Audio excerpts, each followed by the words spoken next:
progress. But you know Yes. what saga has also progressed, Ethan? What's that, Jude?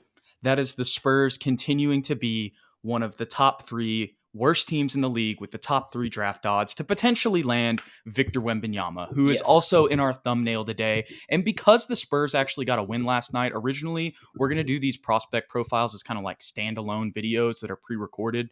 But because they actually got a dub, it was like, hey, we have something to talk about. So we figured we'd go live for it. But we're going to dive in and do a prospect profile on Victor Wembanyama right now. Obviously, there's going to be a lot of good in this one. When we get down to some of the nittier, grittier guys, whether that's Cam Whitmore or a Sir Thompson, there might be more negatives that we talk about. So obviously, with him being, one of the NBA's generational prospects over like the past 50 years, this is going to Hmm. be a very unique prospect profile with a lot of good. But we're going to break down the strengths and weaknesses on offense and defense, and then maybe just some other things that we noticed in the nooks and crannies of what he plays. So, or how he plays, or how whoever plays. So, Ethan, I'm going to give you the floor right now. We can go ahead and start on offense. This should be pretty easy. Uh, Yeah. what have you seen from Victor Wembanyama after doing a deep dive? We were sending some videos back and forth earlier. Hmm. There's so much content on him, thankfully. This past weekend, he played a couple games, was the leading scorer in both games in the FIBA World Cup qualifiers for France. What are your thoughts on Victor Wembanyama's offensive game? I mean, he has everything in his bag, right? I mean, I know his shot can tend to be streaky occasionally, but when he's been on the biggest stages against the G League Ignite and on nationally televised games, he has continued to show out. He can handle the ball with the best of them at 7'3", 7'4". He's got Kevin Durant like handles. He can pull Yep. up from the mid range. He could post up, face up. He's got hook shots. He's got fadeaways. He could spot up from three. He could shoot one-legged fadeaways from the corner. Like there's really very little as far as a hole in his Right. offensive game. The most glaring one would be his stature.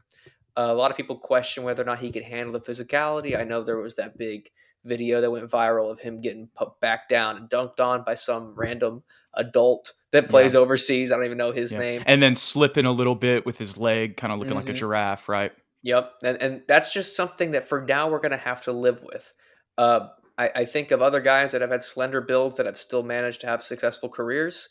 Kareem Abdul-Jabbar comes to mind. He Mm-hmm. wasn't as physically imposing coming Yep. out of UCLA. Dirk Nowitzki coming out of Germany, he was one of Yep. the same. Kevin Durant, most recently, Giannis Antetokounmpo, That's the and big one. Go and ahead. that's the one that he always brings up as someone that he Exactly. emulates, that he wants to get kind of work on getting that kind of strength. I don't envision him getting too much bigger, only because of his feet. They really worry about that, and that's something that I'm fine with him being slender at this point, Mm-hmm. especially since how the modern NBA is. If he gets bullied down low, he's probably getting fouled. Like they're going to call an offensive foul, especially since he's a big star. They're going to try and protect him as best they can. Physicality's really been regulated out of the league at this point. Maybe it'll come back. Who knows? Right. But he's so tall. Maybe he can overcome that. Kristaps Porzingis had that same worry, and he's kind of been fine. He's one of the best rim defenders, and he's not a strong dude really, as far as Right. like physicality Yep. is concerned. Um, and then Chet Holmgren is the big comparison, most recent one, because they have very similar Yep. statures and sort of similar games. But I still think at this point, Wemby still has a better body than Chet, as Yeah. far as strength and actually being able to bang down low. Chet was very much perimeter. Wemby can be perimeter and he has those handles, but he can score at all three levels. So the sky's the limit. And if he Yeah. can somehow emulate any of the dudes that we just mentioned, I think he's a shoe in for being a future superstar. Yeah, yeah. Obviously, I echo a lot of the stuff that you just said. Just talking a little bit about the physicality and the stature thing. Um, I understand why that's a concern for sure, and you've got to pick out something, Mhm. Yeah. especially with a guy like this. But the one thing that I guess people can think about is even if that does end up being a concern, because of his perimeter skills. Like he's still going to be a super valuable player Oh because the yeah. thing is, it's like even if you double him on the perimeter, like that's going to leave somebody open, but sometimes he's still going to be able to shoot over everybody. Oh And when yeah. you talked about his one-legged threes, stuff like that, like his bag in the post, or just even like if he's at the elbow, wherever, like, is very deep. Like, his bag in general is very deep, but it's deep Mhm. in the post, it's deep off the dribble. Just go watch his highlights. I wish I could, really describe it in words, but he's a three-level scorer. He can shoot from anywhere. He can adjust driving to the rim. That's the other thing I Mhm. noticed in those highlights. Like, he can contort himself, the acrobat badge in Mhm. 2K. Like, Yeah, he's got that going to the rim. To have that at 7'4", it's just ridiculous. He's out of a video game. The one thing that Spurs fans can definitely hope for, y'all go check out the Ringers video. That the highlight is, I think, or not the highlight, the thumbnail is Wemby meets the world, and they talk about just kind of his journey throughout all the different teams he's played for. He started playing professionally when he was 16, or excuse me, when he was 15 in France.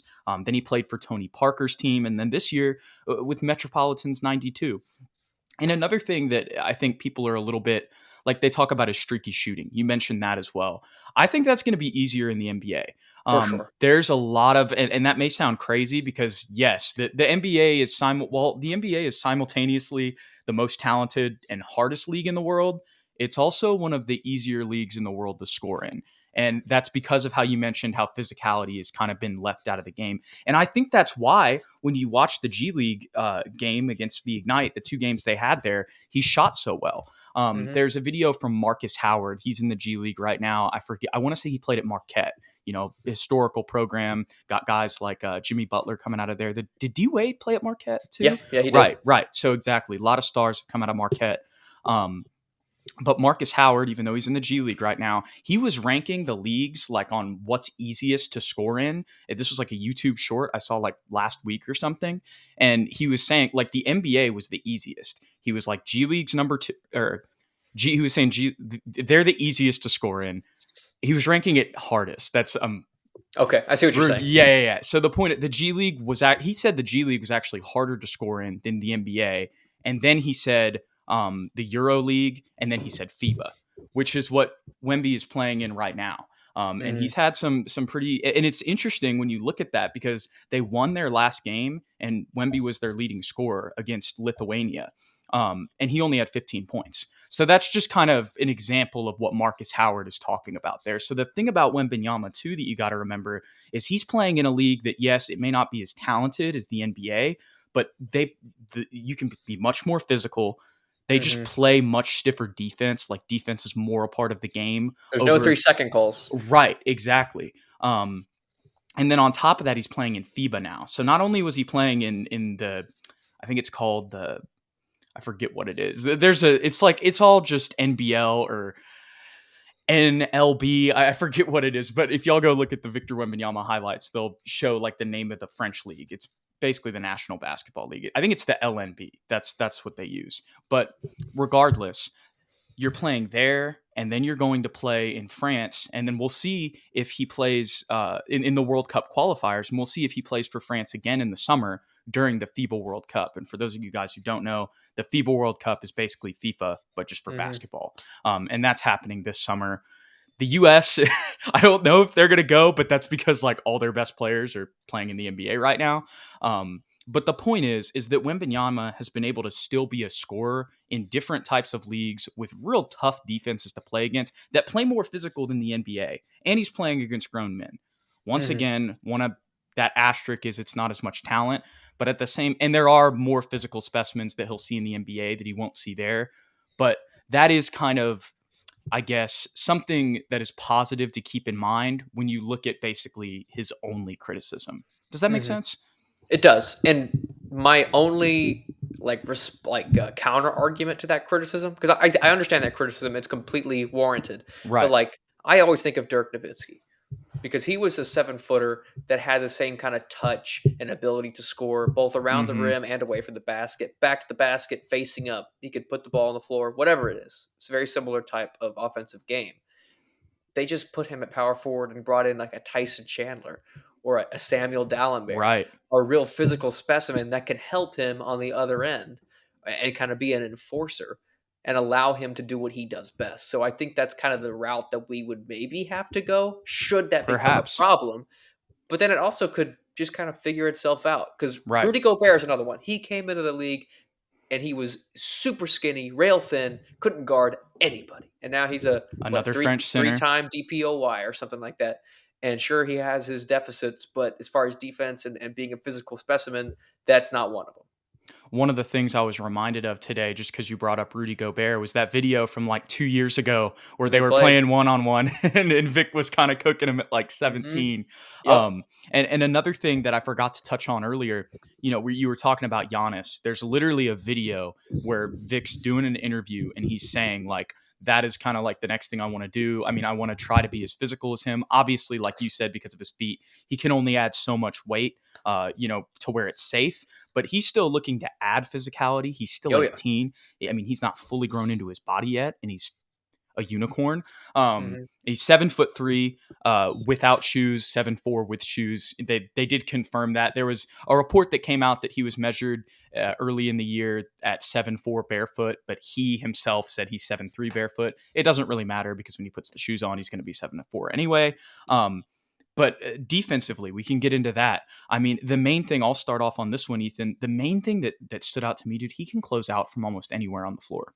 It's Yeah. insane. Like, he can be near the block, and the dude can be on the 3-point line. And if he notices quick enough, because of his 8-foot wingspan and giant hands, like he Yeah. can just like almost like dive over there. And he moves so well on the floor because of it's like he almost glides because Hmm. of his even, I don't know, this wouldn't be his wingspan, this would be like his leg span.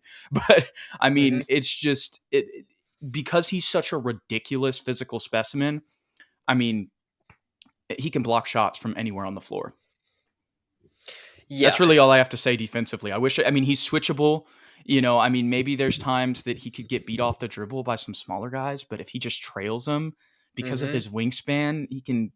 I mean, they're not really going to be able to take a shot. There were so many possessions I watched today, Ethan, in preparation for this episode, where teams would just pass off, pass off, pass off, and then eventually they have to go take a shot and challenge it, and then he just block them. Hmm. But I did also see him get beat a couple times. I would say that there was one play that I watched in specifically the Lithuania highlights near the end of the game. It wasn't necessarily out of control, but still, or it wasn't necessarily out of reach, like the game wasn't.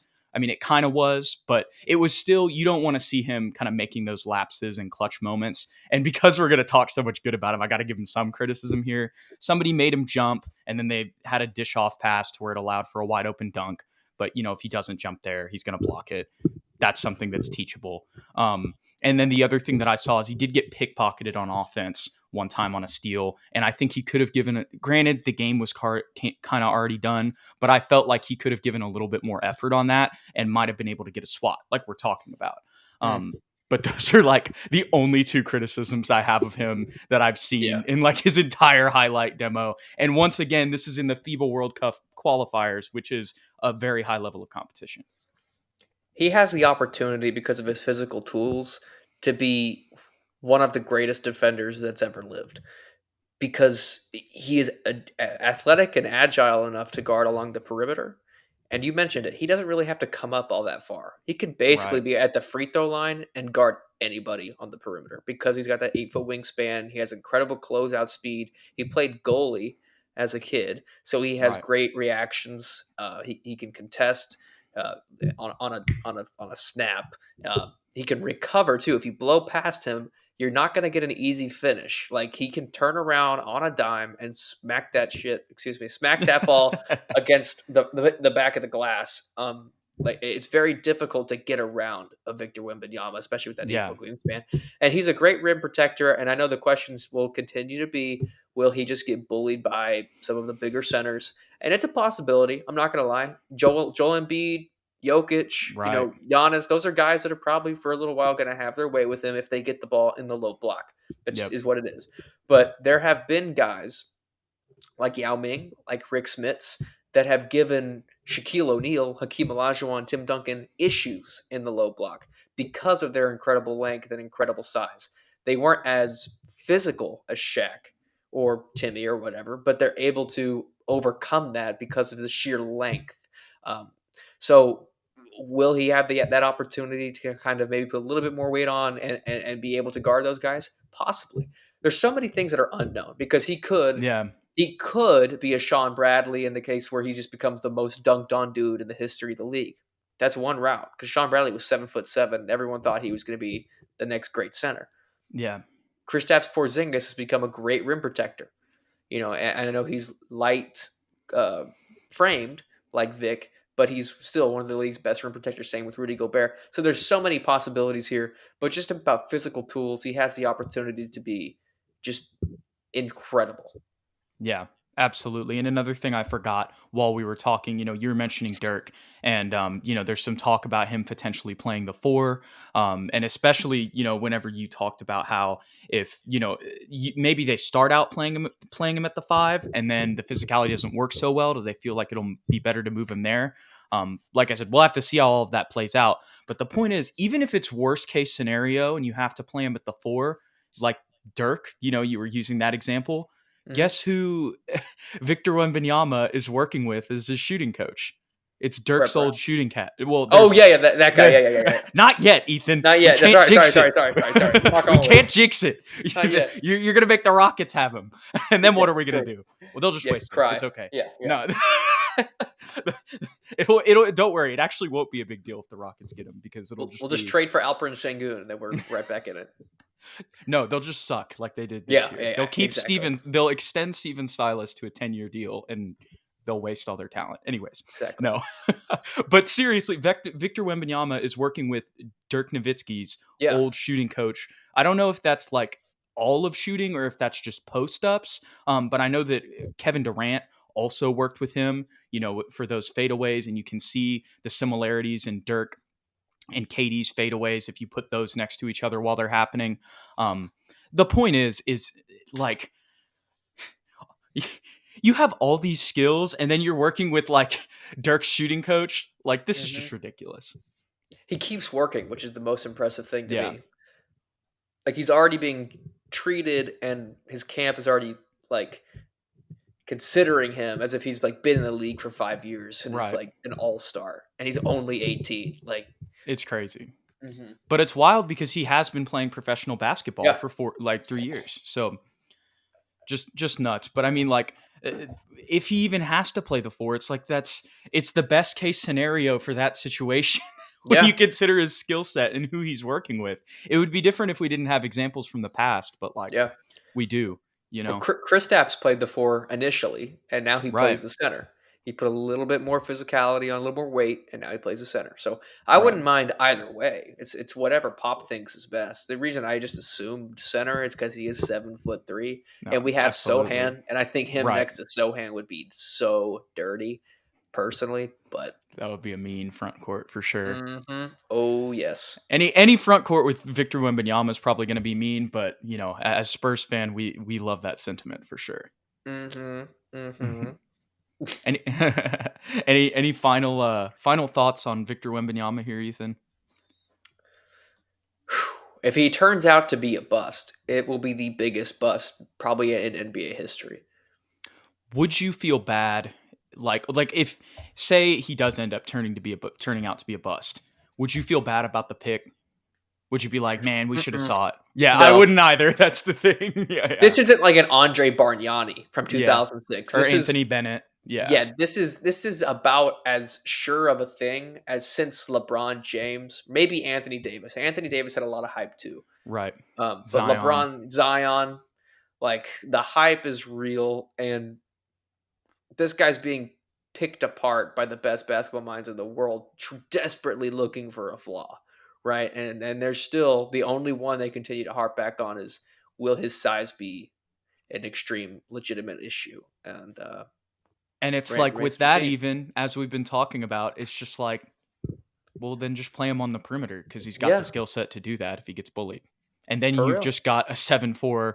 Like, even if it gets really bad and you can't even play him at the four, Put him at the three. you've got a ridiculous, like, like you've just got a specimen regardless. So, hopefully all things work out. I really think that, like, I feel like even though him and Zion are very different, like physically, when it comes to just having, potentially being injury riddled, I think that's like the worst case scenario Yeah, for for sure. Victor is if it's similar to Zion where he just can't stay on the court, but he is, a special talent.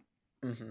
for sure. Or I even really Embiid, who didn't right. play for like 3 years. That's another thing that we forget about, Ethan. Mhm.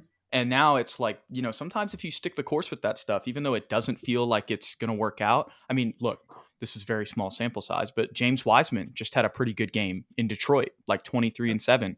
That's more than he ever did in Golden State. I'm not saying that James Wiseman is the next Joel Embiid, but what I'm saying is sometimes, you just got to have patience for those things to work out. Mhm. Absolutely.